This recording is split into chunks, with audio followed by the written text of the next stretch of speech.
G-Man Boxing. Do you know what I mean? Every single live he donates. I see him on other lives donating. He's got the bag on it.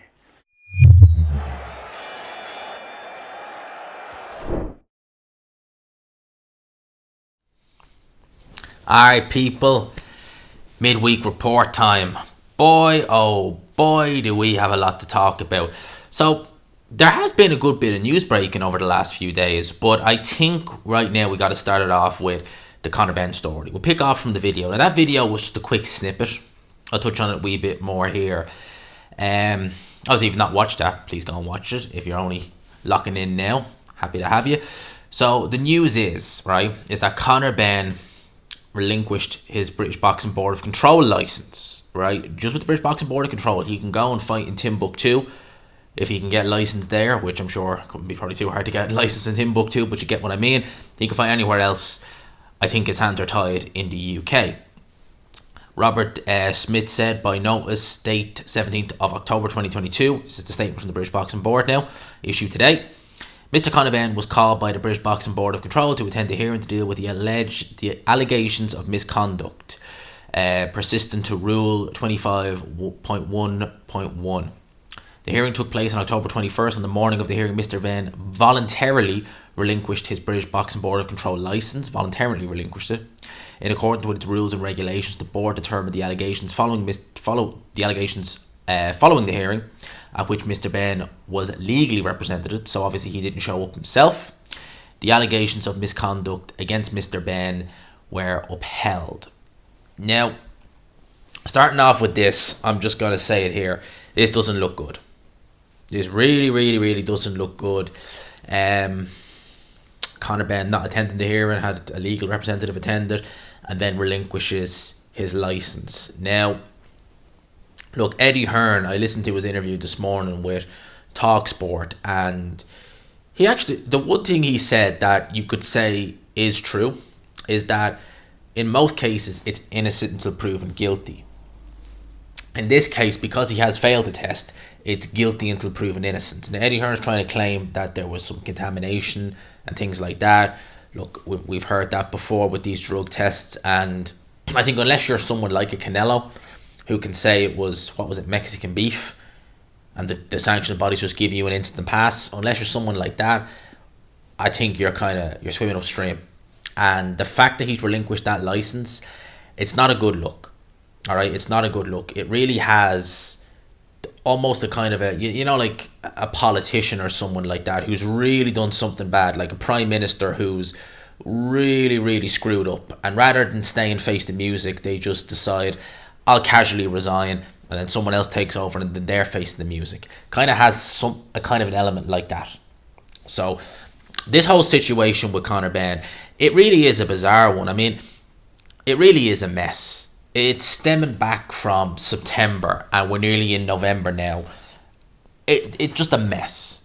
To me, this is just all a really big mess. I mean, the UCAD situation, what Garrett A. Davis was speaking about, where they only tested him once, and post VADA they didn't test, and what I mean by that is that with the VADA situation, if VADA conducted a test and he failed it, UCAD should have been in there like that and say, right, we're testing you. I was going to say something different there, but better not.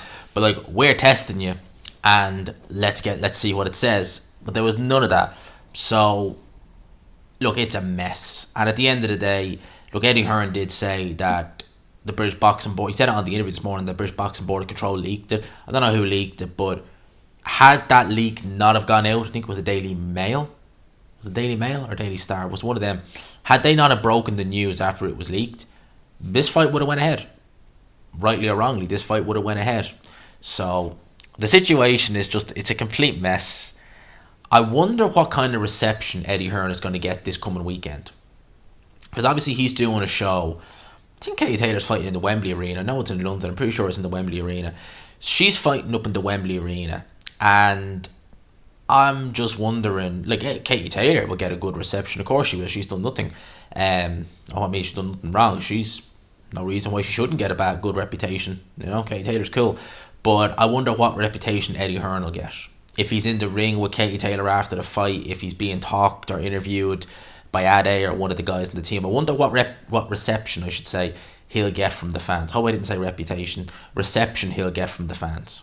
I wonder what it'll be like. I can imagine. I have a fair idea what it's going to be like. I'd say it's not going to be particularly nice, but some would argue that maybe it's deserved, because he really has been, pussyfooting around.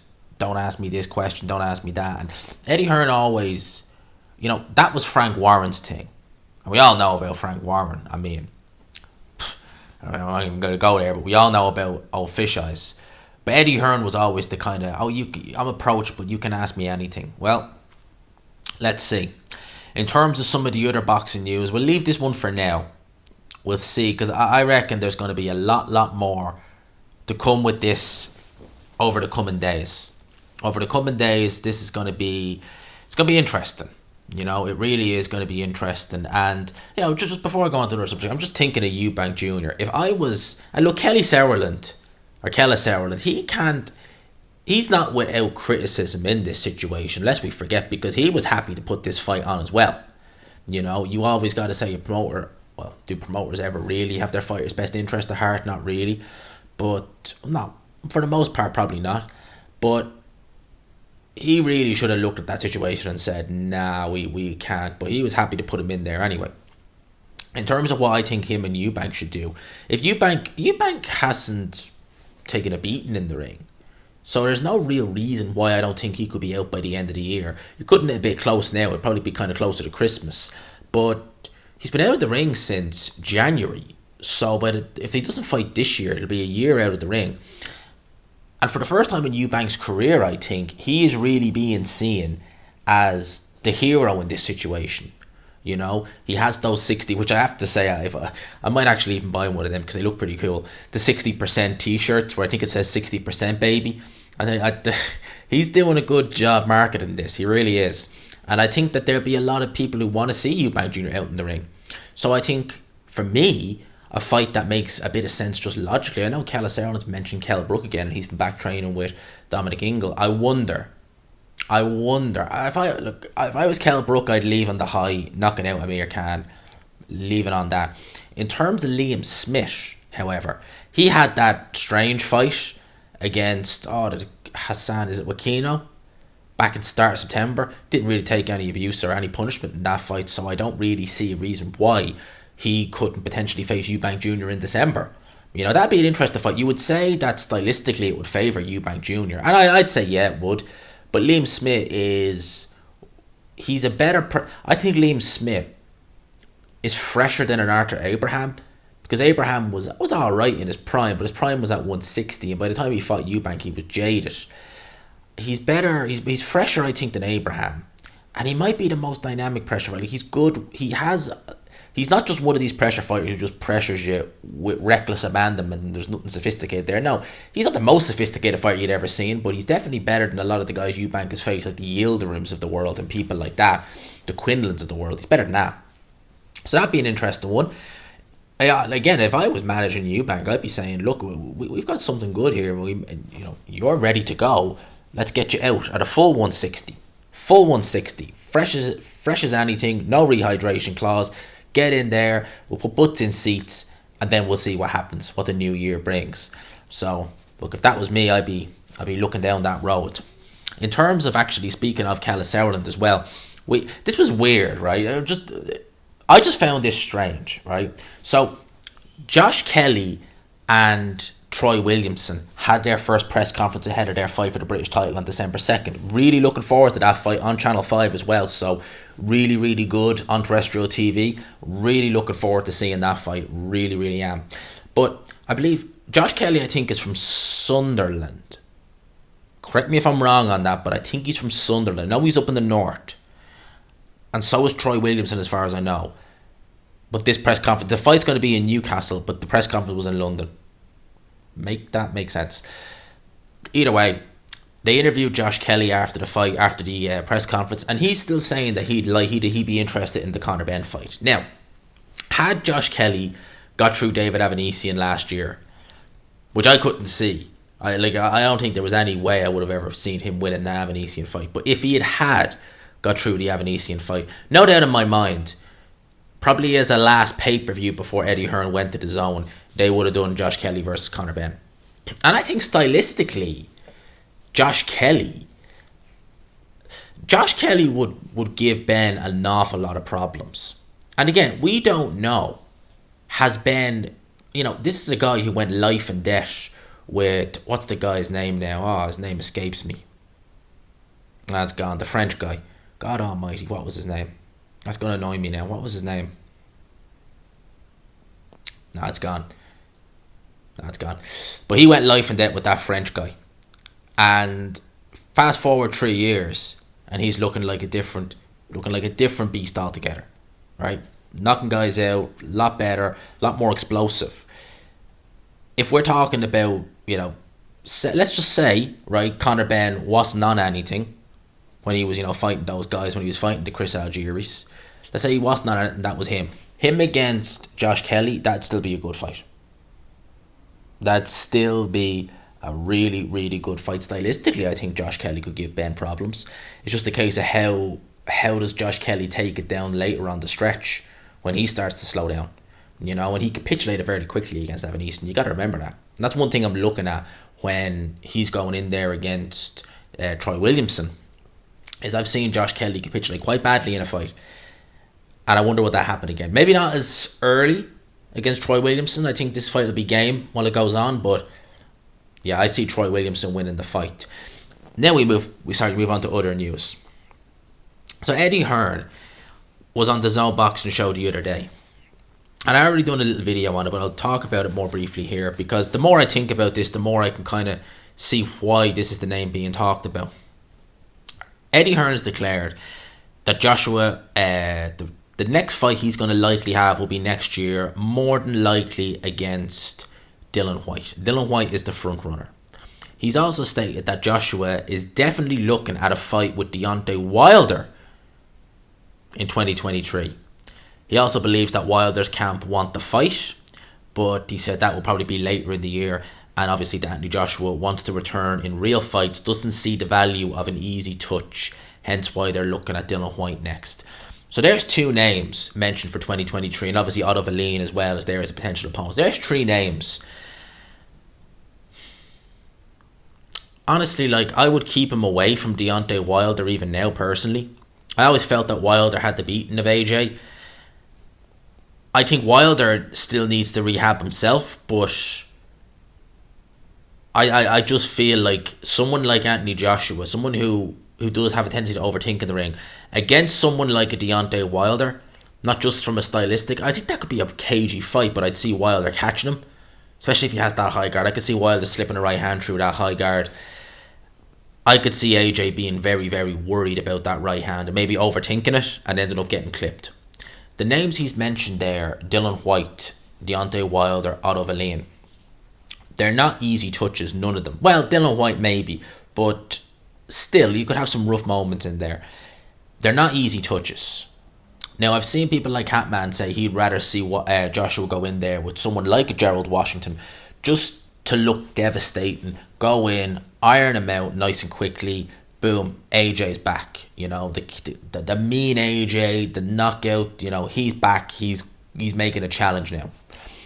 Whilst I can see where he's coming from there, I genuinely think that if it was up to AJ, he probably would do that. He probably would go down that road of just fighting people like Washington and people like that. But AJ signed, bizarrely, a lifelong contract with Eddie Hearn. He's got shares in the Zone. When he signed the deal with the Zone, it was prior to the USAC rematch, and there was talk of being 50 million for 2 fights. So 50 million, one fight, 50 million for the second fight, 100 grand a year. 100 million a year. Maybe they will have done something to shimmy that back, because obviously AJ took the L against USAC. But at the end of the day, the Zone are going to be paying him crazy amounts of money. And I think the Zone and Eddie Hearn know that, especially now, because God knows what's happening with Conor Benn. Who else do they have? I mean, Katie Taylor. Yeah, but she wouldn't generate anything like Anthony Joshua, not even close. And Katie Taylor probably has another year or so left in the sport anyway. So who do they have? Joshua still has a fan base, but Joshua might want to rehab against a Chris Arreola, a Gerald Washington, people like that, Robert Helenius, although he's been knocked out by Wilder, but you get that kind of level. Joshua might want to do that, but you couldn't put them fights on pay-per-view. Even to the casuals, they'd be just like, you can't put that, we're not going to pay for that. This is some guy who's been knocked out a bunch of, no, we're not paying for that. Whereas Dylan Whyte, you get away with doing that on pay-per-view. Out of a lane, again, likewise, Deontay Wilder, of course you could get away with that. I'd pay for that straight away. I would pay for that, no problem. Take my money, AJ versus Wilder. I'd be still very interested to watch it. I think Wilder would win, but I wouldn't. I'm not going to put my house on it. So yeah, like those fights are pay-per-views. Washington, no. Helenius, just use him as an analogy, no. Jerry Forrest, no. Charles Martin, probably not. No. So the Zone are probably thinking, if we're going to be paying you this money, you might want easy fights, but we want to see our money because we are hemorrhaging money. So we need to see our money back. So I wonder if that is one of the reasons why Eddie Hearn is mentioning names like Dylan Whyte, Otto Lane, Deontay Wilder. At the end of the day, they still do need to make their money. They really do. In terms of Anthony Joshua and Deontay Wilder, interestingly enough, Deontay Wilder has overtaken Anthony Joshua in the Ring Magazine rankings. So Joshua is number 2, Wilder is number 1. I can see why they've ranked him ahead of Joshua, obviously because Wilder has a win, Joshua hasn't won now since 2020. But Wilder straight in at number 1 after knocking out Helenius, really? I wonder if where did I have the rankings here? I'll see if I can get the rankings up and have an old look-see through. No. Where are the rank? Do I have them here? I should have really got these up before I had a look. No, I don't have the rankings. Anyway, Deontay Wilder in there at number 1.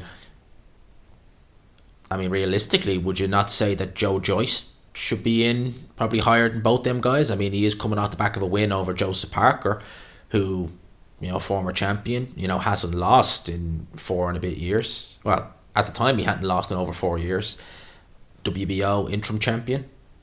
You would say arguably number 1 ranked heavyweight in the world outside the champions. Just some food for thought there with that one. Ring Magazine, if you're watching this video. Obviously, Mike Coppinger broke the news on Tuesday. It was Tuesday anyway, Monday or Tuesday, that Tyson Fury versus Alexander Usyk, it's reportedly being eyed for March in Saudi Arabia. So, provided Fury gets by Derek Chisora, which I think we all expect him to, truth be told. I think the only question is when does he get rid of Chisora, not if. That fight being eyed for Saudi Arabia.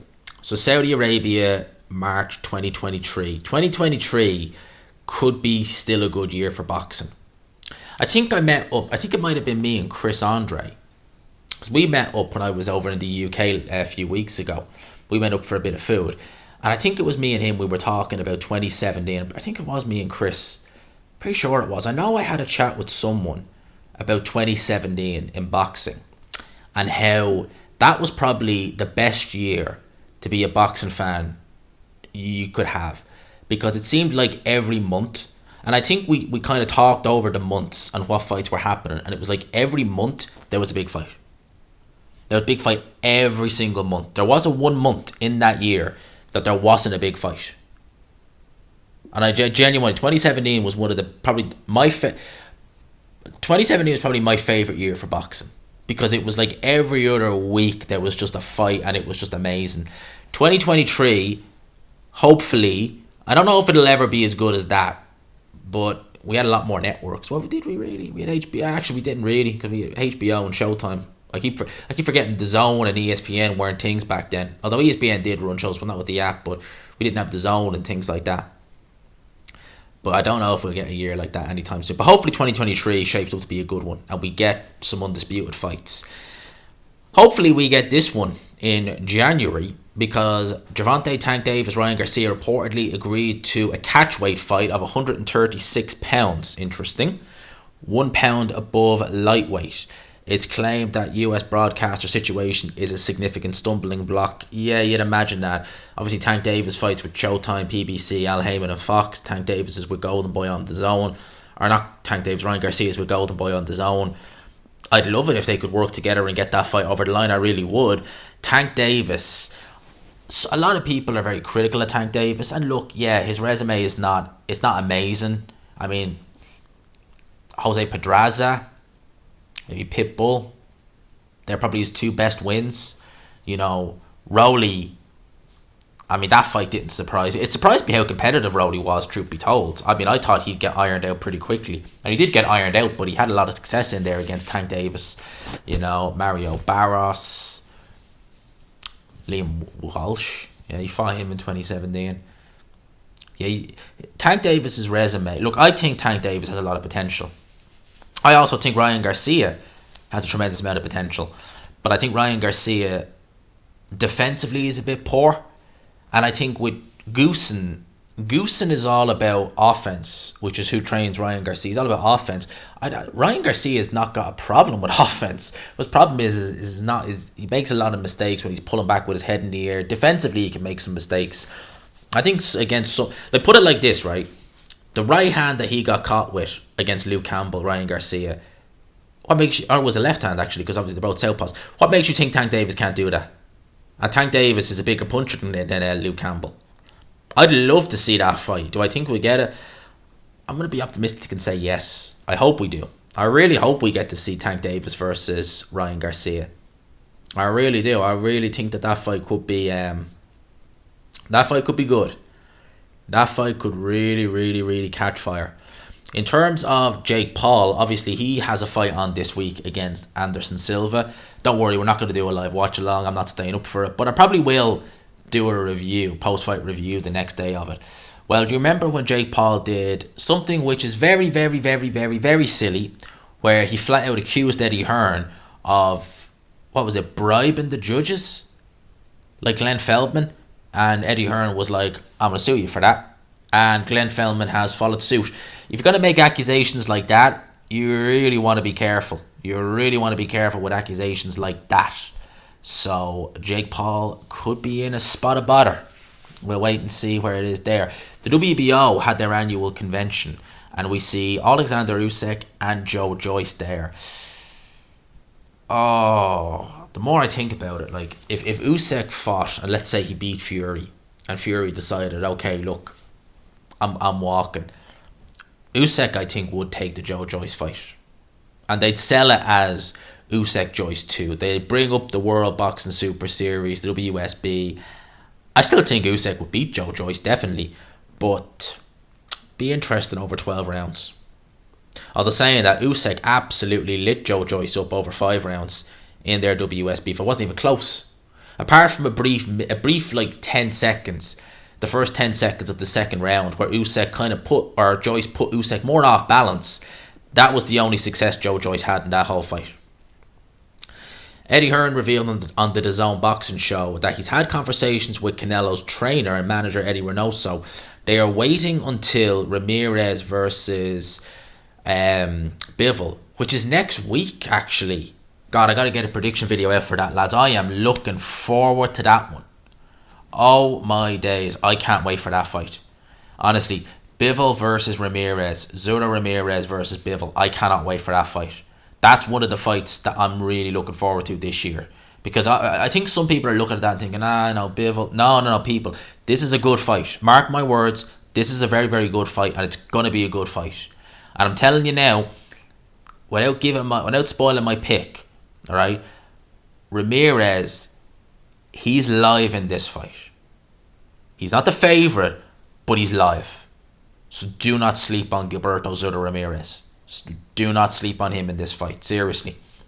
But apparently they're waiting to see who wins that before they start talking about a May 2023 date. I wonder if Bivol does win it, would Canelo go and take that fight again? I really do. If Ramirez wins it, that's a big fight. All Mexican affair for a world title. And Ramirez is a mandatory, I believe, so there shouldn't be a rematch clause in place for this. So if Ramirez wins, he can just sail off into the sunset and fight Canelo. Ramirez is massive. Like, he will dwarf Canelo. He's going to dwarf Bivol in there as well, because Ramirez is a flippin'... How Ramirez ever made super middle as long as he did? It would probably explain why he struggled so much with Jesse Hart. not near the back end of his run at super middleweight, because he was massive at super. I don't know how he ever made that fight weight. I really don't. Well, we got a problem. Adrian Broner. The problem himself, Adrian Broner. Haha. So, he signed a deal with this BLK Prime. Again, no idea who these guys are. The company stage in Crawford versus Avanesian. Broner said, I think myself, my About Billions brand and BLK, I think we're going to take over boxing. Really? Let's see. Broner has said that the deal with BLK is a 12-month 3-fight deal. 12 months, really? He's going to have 3 fights in 12 months? I can't see Broner even having one fight over the space of 24 months is pushing it at this stage. So we'll see how that goes. But we're upwards of 10 million. Yeah, they are. It's like Triller. It's like another Triller. Although Triller have said they're still going to do boxing, but it's like another one of them where they're just getting these fighters, paying the money, and then probably realising, oh crap, we're not making any money, we can't afford to pay these, let's bow out. Something like that. Something like that, it seems. That's just, it has the look of that. So the Teofimo Lopez, Jose Pedraza card, that's starting to take shape. So Jared Anderson versus Jerry Forrest. Interesting. I like Jared Anderson. I like that fight. Jerry Forrest is live, man. He is live. Keyshawn Davis, good. He'll be on the card. One of the most exciting prospects in boxing is Keyshawn Davis. Oh boy. Dan Raphael's reporting that Deontay Wilder versus Robert Helenius, 75,000 pay-per-view buys. Didn't even do 100,000 buys on pay-per-view. Crazy. That's bad. Didn't even break 100,000. Now I know Helenius is not, I mean, he's not exactly a household name in the US. He's the kind of dance partner you would have expected Wilder to look devastating against. But still though, 75,000 buys. I wonder how much each guy got paid for it. Wilder definitely got paid in the millions. I'd say that show took a serious L in terms of losses from revenue. I'd say that show took a massive L. I'd say that's probably why they're looking to go in with Andy Ruiz next, because obviously that would probably do, well, it wouldn't do crazy numbers on pay-per-view. I mean, you can imagine there's people who complain and say, like, you know, oh, Canelo's last fight only did, 700,000 buys. It's like, this done 75,000 buys for heavyweights. I think that if they did Ruiz versus Wilder, it would do a lot better than that. You have the Mexican fans for Ruiz, you have Wilder and his fans, but I'm still talking probably at a push 250, 300 max, if even. Maybe that's all that might do, because Wilder is not the name I think a lot of people think he is. You know, we'd obviously know him in the hardcore base, and I reckon Wilder has a decent, well, he's known a lot in the UK, he's known by a lot of fans over this end. I still think in America boxing, I don't know, especially with the heavyweights, it just seems like there's still not quite that market there. Wilder coming near the end. Maybe Jared Anderson can change that, who knows. I think that we have pretty much covered it all. This went on a bit longer than I thought. I think we've gone over the half-hour mark, if I'm not mistaken, in midweek report. It doesn't happen too often. That's normally reserved for review of the week. But we had a lot to talk about. So I'll leave it there, people. 3 videos in the one day. I've got other stuff planned for the end of the week as well, so stay tuned for that. Hope you enjoyed the video, people. Smash the like button if you could. Let's get us up to 10k subs by the end of the year. Please, I believe it. The more work I do, the more I keep pushing these videos out, more I keep breaking the news, more I keep talking on here, the better it's going to be. Now is really the time to push on with the channel. I've been saying that for a while, but I'm trying to do as much as I can now, because obviously the more this channel grows, the better we're doing, the more opportunities it's going to lead to. Which is the goal at the end of the day. Like, that's the real goal. Never mind the monetization and all that crap. Yeah, it's all nice, but the goal is to make this channel into something to lead to opportunities. So hopefully, and obviously to engage with you guys as well whenever I can. It is good fun. I do like that. So let me know your thoughts in the comments. Smash the like button if you can. Hit subscribe if you haven't already, people. For now, I'll talk to you. Peace.